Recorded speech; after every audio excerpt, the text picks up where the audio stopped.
So in case your Dominos app is just not working, so you can just go and search for, if in down detector app, first of all, if they're if their servers are okay and if everything is fine. Otherwise, you can just go and search for the app itself, and then just you can see this app, and then you can try to reach out to their support, because when they have so many users during some events, like usually the servers just might crash down, and then here you can just tap the support. All right.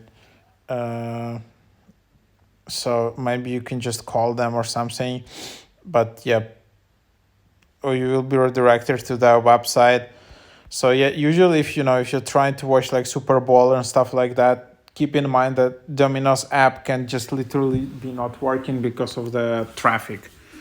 So that's just what it is.